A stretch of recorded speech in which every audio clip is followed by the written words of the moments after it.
So let's just spend a few minutes on things I think you've heard, you do yourselves, you believe, Tim was saying, and you sort of live every day. First of all, everything's going personal.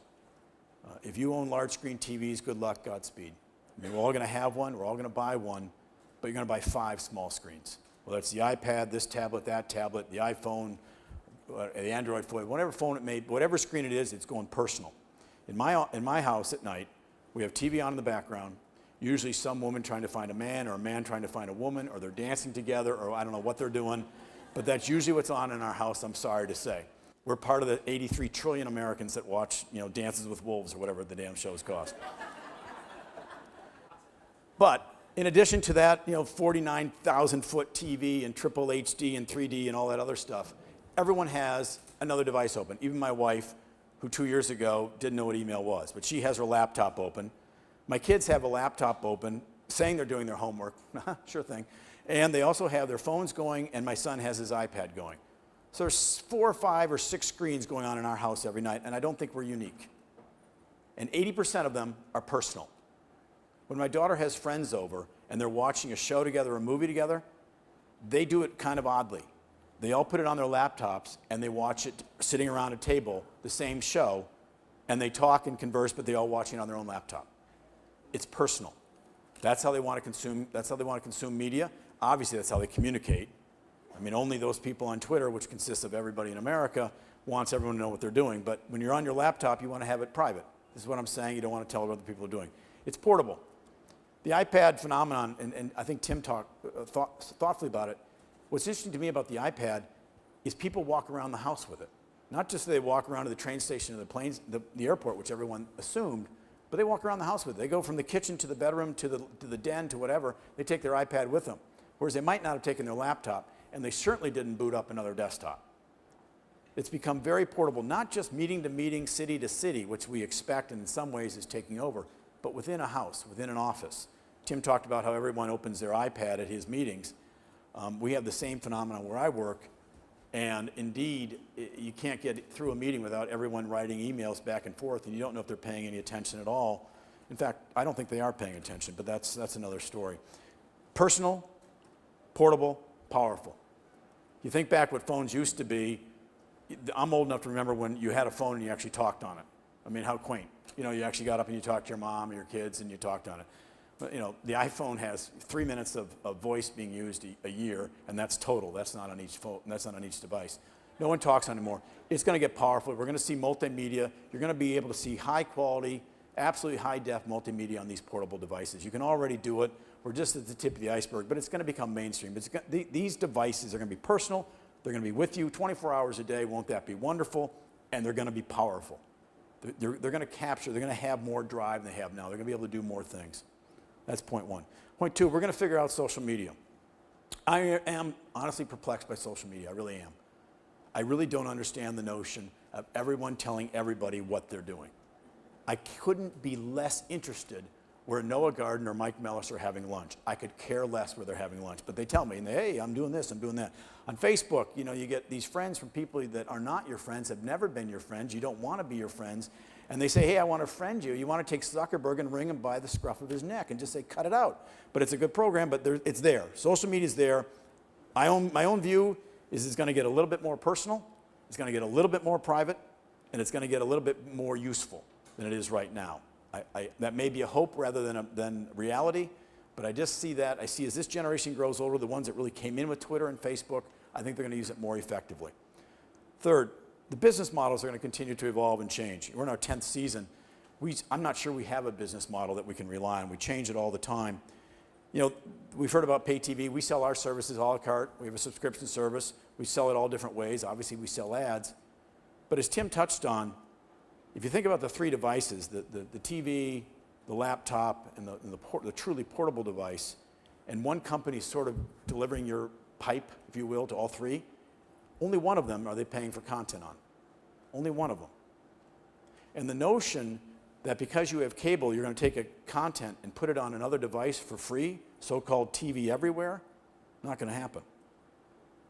Not going to happen. Why?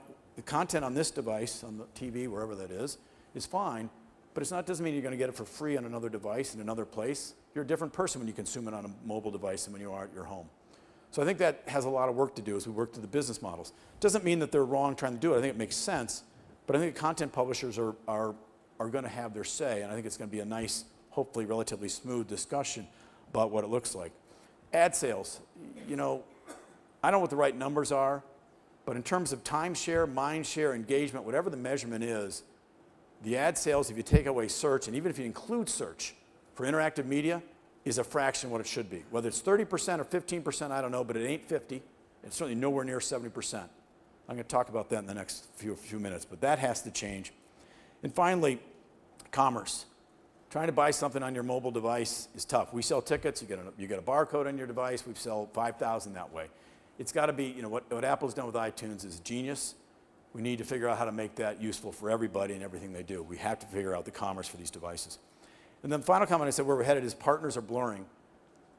We compete every day with ESPN. They are our toughest competitor. They're smart, they're everywhere, they've got great writers, they've got TV promoting ESPN.com or ESPNlocal.com, and yet they're also our largest partner. We compete against Fox, we compete against Yahoo, we compete against CBS, we compete against all of them on sports mainly, and yet they're also large partners of ours. The increasing need to be able to compete and partner is not going to ebb. It's going to continue to flow and be even more important as we try and figure out where we belong, where they belong, and how we all get along together with an eye toward serving the consumer in the end. It's a fun exercise, and with those 3 or 4 that I just mentioned, they're all terrific partners, but unfortunately, they're all massively talented competitors too, and there's nothing we can do about it. That's how we see where the world's going. I don't think there's, I'm sure there's some debate over that, but around the fringes, but in general, that's where the world's headed. If you think desktops are here to stay, you're, with all due respect, you're just wrong. It's gonna be mobile, it's gonna be portable, you're gonna have a docking station. I was in Hong Kong in the early 90s, and somebody was walking around with something like this, about this size, and I asked somebody, we were still using phones like that, I asked somebody, what's this? They said, it's a cell phone, portable phone. I said, really? I said, yeah. And he said, well, how's that work? He said, you get a cell phone, generally in Hong Kong anyway, when you're in high school, and you get a number to it. And then get this, you keep that number for the rest of your life. In 1992, that's what they said. And now all of us, obviously none of us really switch phones. No matter where we live, you have area codes everywhere. So I don't think there's much debate. We're going to get smaller, it's going to get portable, and it's going to be more personal, and obviously it's going to get more powerful. So in the last 5 or 6 or 7 minutes, I just want to touch on things I hope we do differently, things we can improve upon. And when I say we, I mean the content publishers. I don't mean the pipes. I don't mean the advertisers. I don't mean the agencies. I mean us, those of us who publish content and try and get people to give us 7 minutes a day with our content. First, I hope we get measurement right. Whoever ordained in the 90s that we only look at unique viewers online, but we look at total viewers on TV, that person should stand up here and be shot. And that may be too good. And I don't know if that was IAB who did it. If it was IAB did it, then you all should just walk out. Not until I'm done, but after I'm done, just a stage of protest and walk out. Okay, you didn't do it. Sure. That's reconstructed history here. They were proud of it 10 years ago. But the notion that you don't want to look at total audience and just look at uniques is absurd. The notion that you don't want to look at engagement, what they're doing on the site, and we hear all this, but it isn't standardized. I mean, think of our poor friends at Nielsen. They sit there and they meter you and they watch what you do.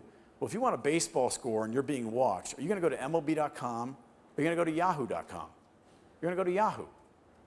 And guess who actually loves the way these things are done? Yahoo, AOL, MSN, all the safe sites that people can go to no matter where they are, no matter what they want to do, because they start there. The other sites, NFL, MLB, others that we can't mention here in a family newspaper, those sites, they don't get seen, but in reality they are seen. People want to go there. So when you meter people and trying to get what they do at work, and now work is of course 12, 13 hours a day, the BlackBerries that we all carry, those are administratively issued devices.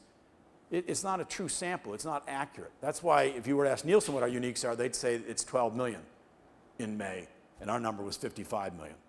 That's not an error. I mean, that's like landing a plane in the wrong city.